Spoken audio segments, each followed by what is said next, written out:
and welcome back to my kitchen. It's Taco Tuesday, so today we're making tacos de chicharrón. And to top it off, we're also gonna make a delicious cactus salad, una rica ensalada de nopalitos.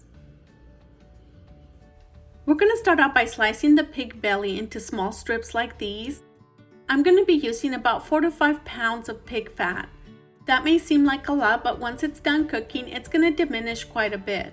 When picking out your meat, you want to pick some that still has a little bit of meat left on the fat. You can find pig fat or pork belly at your local butcher shop, and if they don't have it on display, you can ask for them, and most of the time they do have it behind the counter. You can also try the grocery stores that cater to Mexican food.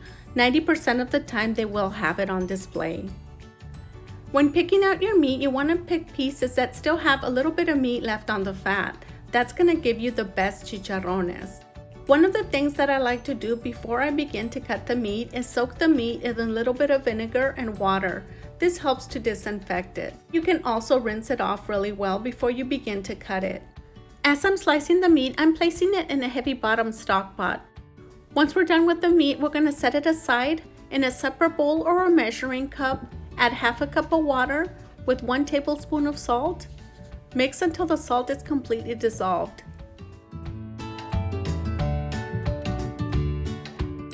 Pour the water over the pig fat, set it on the burner on high heat, and once it starts to boil, turn it down to a low-medium heat. The cooking time for the chicharrones should be about an hour to an hour and 15 minutes. During the process, we're going to move them around often so they don't stick to the pan and they cook evenly. During the process, the water is going to simmer down. The fat is going to render out of the pig fat and it's eventually going to fry in its own fat. And while we're waiting for the chicharrones, we're going to prepare the cactus salad. We're going to begin by cleaning the cactus pads.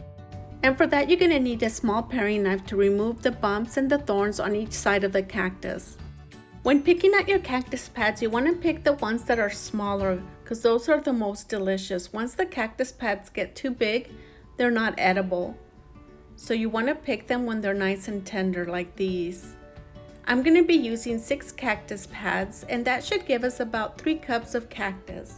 Once you're done removing the thorns from both sides of the cactus pad, trim off the edges and give them a good rinse to remove any of the excess pieces of thorns that we may have missed. Since we're using this salad as a topping for our tacos, we're going to slice them into small squares like these. But if you're using it as a side dish, you can slice them into bigger pieces if you prefer bigger pieces.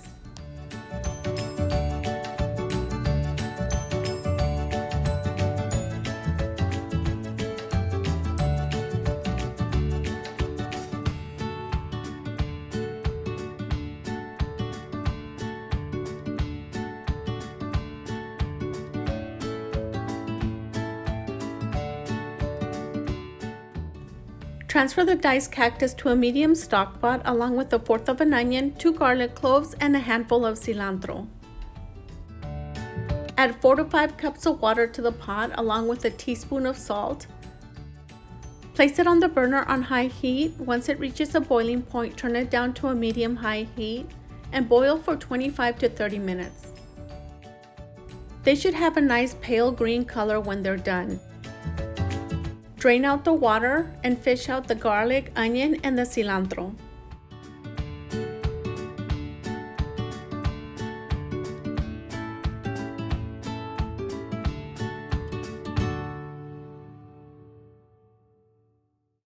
Transfer them to a bowl, and while we're waiting for them to cool down, we're going to dice the vegetables for the salad.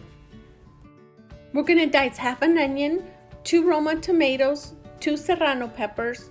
Those are optional. If you don't want it spicy, you can leave those out or substitute those 2 for regular jalapenos, and a good handful of cilantro. We're also going to need half a pound of crumbled queso fresco, and I'm going to be using my favorite brand, Los Altos. I have tried many queso frescos in my lifetime, and this is one of the best queso frescos I've ever tasted. Add the minced vegetables to the cactus. Season with 1/4 of a teaspoon of black pepper. Add your queso fresco. Give it a good mix. Once it's well combined, place it in the refrigerator until our chicharrones are ready. The cooking time for the chicharrones is anywhere from 1 hour to 1 hour and 15 minutes, but that also depends on how high you have your burner set at. I have mine set at a medium heat.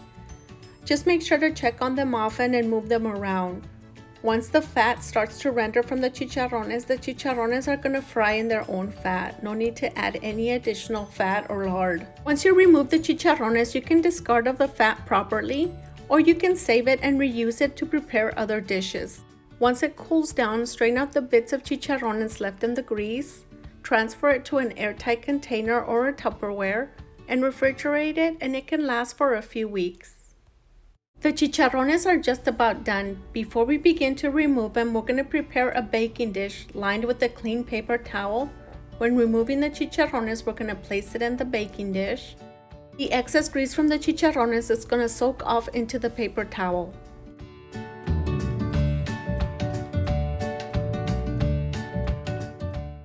Your chicharrones should have a nice golden brown color like these. Once we're done removing the chicharrones, we can begin to prepare the tacos.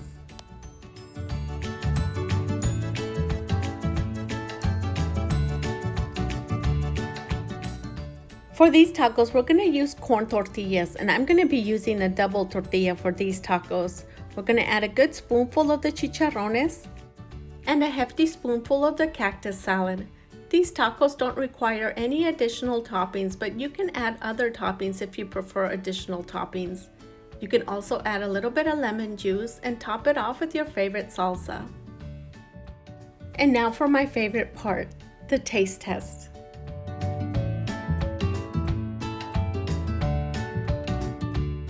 Thank you so much for allowing me in your home today. I hope you enjoyed this video as much as I enjoyed making it for you.